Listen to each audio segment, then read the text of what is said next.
Alright, what's up historians and valedictorians, welcome back to the Sammy Whammy YouTube channel. Want to give you guys a really big ass thank you for making the last video so big. It just has 150 views. Dude, that's a lot, bro. Compared to the views of my other videos, it's like comparing David to Goliath, bro. And speaking of David and Goliath, today I want to talk about some of the goofiest historical events that I know about. A big deviation from the topics of the last few videos, but I don't really give a shit. But anyway, I'm gonna keep this intro short like an Oompa Loompa and just tell you guys to like, subscribe, do all that generic shit. And please keep this momentum of views and subscribers going because it's awesome. Anyway, enjoy the video. Video time. So, if the average Joe Schmo walked up to me and asked me what my favorite historical event was, without hesitation, I would reply the 1904 Olympic Marathon. Believe it or not, this is in my opinion the goofiest sporting event in human history. The amount of crazy shit that happened, the amount of shit that went wrong, is absolutely fascinating to learn about. So, if you don't know, the 1904 Olympics were held in St. Louis, Missouri. And this is where the fuckery begins. It was a scorching hot day, 90 degrees Fahrenheit or 32 degrees Celsius, and the roads the runners had to run on were super dusty country roads. Now, in spite of all these awful circumstances, one of the chief organizers of the Olympics, James E. Sullivan, wanted to conduct research on, quote, purposeful dehydration, unquote. In order to test this, Sullivan had only 2 sources of water along the entire marathon track. A water tower at around 6 miles in, and a well around 12-mile mark. Now, if you don't know much about marathons are 24 miles long, which means you have no access to water sources during the second half of the race. What the fuck? And partly because of this, only 14 of the 32 runners actually finished the marathon. But that's not the only reason. Of course, I already mentioned that it's 90-degree weather, and the roads are poor quality country roads covered in dust. What else could go wrong? Well, viewer, it gets worse. It gets much worse. First of all, the course was not cleared of any obstacles. Here's a quote I found.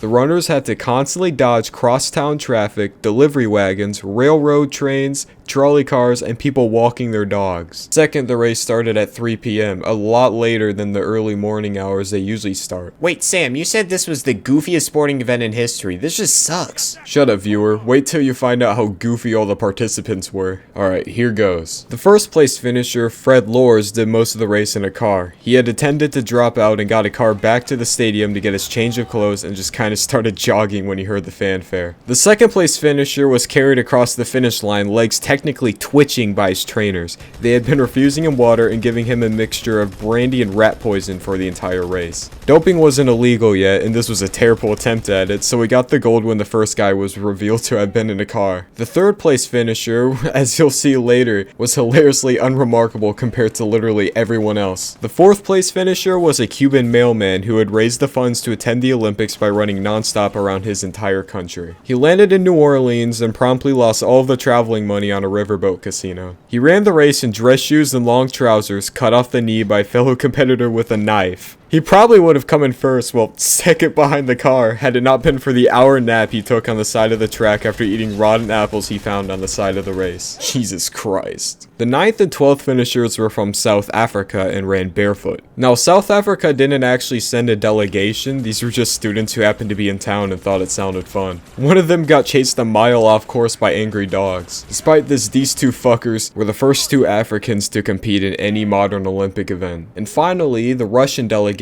arrived a week late to the race, because those assholes were still using the Julian calendar in 1904, which was a long ass time after everyone else started using the Gregorian calendar, aka the calendar system we still use today. Now sadly, half the participants of the marathon had never raced competitively before, and some even died. But despite all that, the 1904 Olympic Marathon is still the goofiest event in sporting history. Dude, when I first read about this, my mind was blown. I had never imagined so much shit could go wrong that could cause such a beautiful disaster of events. So yeah, that was the first goofy historical event. Hope you enjoyed that as much as I do. Honestly, I still can't believe that shit actually happened. Anyway, the next historical event I want to talk about is the RMS Carmania. In 1914, just after the outbreak of the First World War, Germany had a cunning idea. In order to win the war, they wanted to have as much naval control as possible. But of course, since this is as Britain in the early 1900s, they still have a massive ocean empire. They practically fucking owned the Atlantic at this point. So their idea was to take a luxury ocean liner called the SMS Cap Trafalgar, I know, goofy ass name, and they retrofitted it with 2 4.1-inch guns and 6 1-pound pom-pom autocannons. And then they had one of the ship's funnels removed so that this colossal Frankenstein's monster of a ship would appear, for all intents and purposes, to be a cruiser under the command of the British Merchant Navy. The ruse complete, it would prowl the South Atlantic under false flags, dressed as a British ship.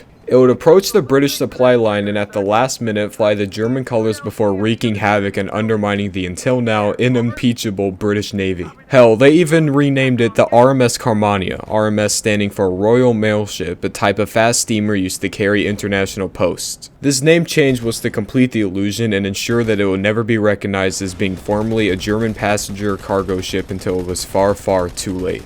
Now, many military historians generally concur that it was a bold but brilliant plan. At a fraction of the time and at the cost of a new custom-built battleship, the newly christened RMS Carmania would cost the British fleets thousands of lives and millions of tons of lost ships before it could be reliably identified. Except for one tiny problem. On the 14th of September 1914, after a fruitless first voyage ending with no sightings of any targets and being forced to refuel empty-handed, the RMS Carmania met its first ever opponent just off the coast of Trinidad. This ship was the RMS Carmania, an ocean liner retrofitted with 8 4.7-inch guns and deployed as a cruiser by the real British Merchant Navy. For those of you who aren't picking this up, basically the British did the Germans' idea. Both countries took ocean liners and fitted them with guns but disguised them as ocean liners, and they met each other. From 4 miles away, the real RMS's crew realized that the ship they were looking at was not in fact the ship that they were standing on and opened fire. It took 2 hours, but eventually the German doppelganger was sunk, and the real British ship, absolutely torn apart, headed off to Brazil for repairs. Now, towards the end of the fight, the first ship to arrive was a German ship called the SS Kronprinz Wilhelm. At this point, the British RMS Carmania was barely afloat, holed beneath the waterline and likely to be finished off by a stiff breeze. But the Kronprinz Wilhelm just turned and left without getting involved. Turns out the Kronprinz had been listening to SOS calls from both ships and knew that the RMS Carmania had sunk, but wasn't sure which was which.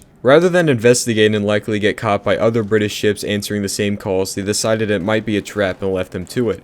Because of this, the Carmania was rescued and went on to sail for another 18 years. What an absolutely hilarious story. It's like those episodes of all those childhood cartoons where the main character gets like a clone of themselves and they start arguing with each other about which one's real and which one isn't. And everyone else is too scared to intervene, but they know they have to. But there you go, that's another goofy historical event. Here's another one for you. The War of the Bucket. Yes, you heard that correctly. A fucking war was started over a fucking bucket. Now, realistically, there are a lot of wars that start over absolutely, like, redundant things, and this is just one of them. So basically, the War of the Bucket took place in 1325 in northern Italy. Now the thing is, this is part of a 300-year-long conflict, and there's just so much lore going on. But a TLDR is that northern Italy was divided between factions supporting the rival political claims of the Holy Roman Emperor and the Pope. Basically, one city, Modena, supported the Holy Roman Emperor, and the other city, Bologna, supported the Pope. Now there are 32,000 people from Bologna and only 7,000 from Modena. So basically, this big-ass army of Bologna started approaching Modena, and somehow, some fucking how, the Modenians win. And as a trophy, they steal a bucket from the losers, and they hung it in the bell tower of the Cathedral of Modena, and there it stayed for centuries. There you go, a war with a fucking bucket in it. Now, I have several other goofy historical events that I could share with you, but since I'm nearing 10 minutes, I'm just going to give you one more to finish off the video, and I'll probably tell you in a future video sometime in the future. This last historical event is about the development of the bat bomb. Back in World War II, the US were coming up with ways to attack Japan, and this led to the development of several weird bombs. I think we all know about 2 certain bombs, for example, the atomic bomb, but the US also came up with the idea for a bat bomb. What were they thinking?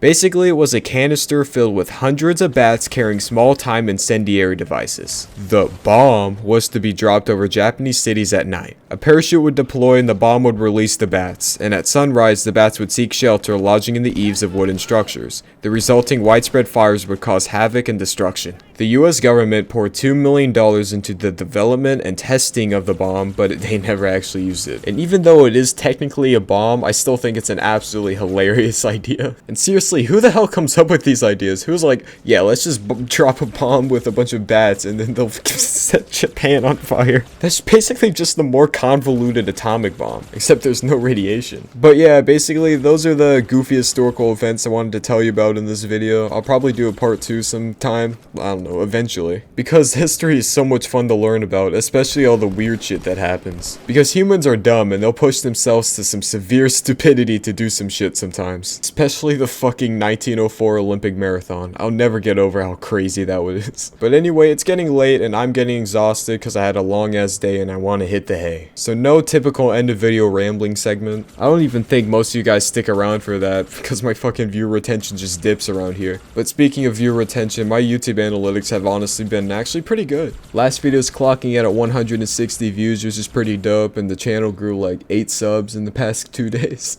which is really cool. But anyway, like I said in the last video, I kind of want to keep this momentum going, see where it takes the channel. But it isn't just me who can control the growth of my channel, it's also you guys, so hope you guys enjoy the videos, and if you don't like them, just leave suggestions for ideas or whatever, I don't know. If you have a cool ass idea for anything, you want to see if I have a cool story about something you want to hear about, you can leave that in the comments. Or if you want to watch me die a terrible, painful death, then you can also leave that in the comments. Cause I'm a big boy now, I'm 18 years old. I can read a mean hate comment and only cry for like 1 second. I'm a pretty tough guy. But anyway, I'm just gonna end the video right here. If you liked the video, like it, and if you loved it, subscribe. I don't know what the fuck I just said. Just proves how fucking tired I am. Fuck, I can't even speak. I can't even speak! Jesus Christ, what's going on with me? But anyway, before this video gets any fucking worse, this has been Sammy Whammy. Peace.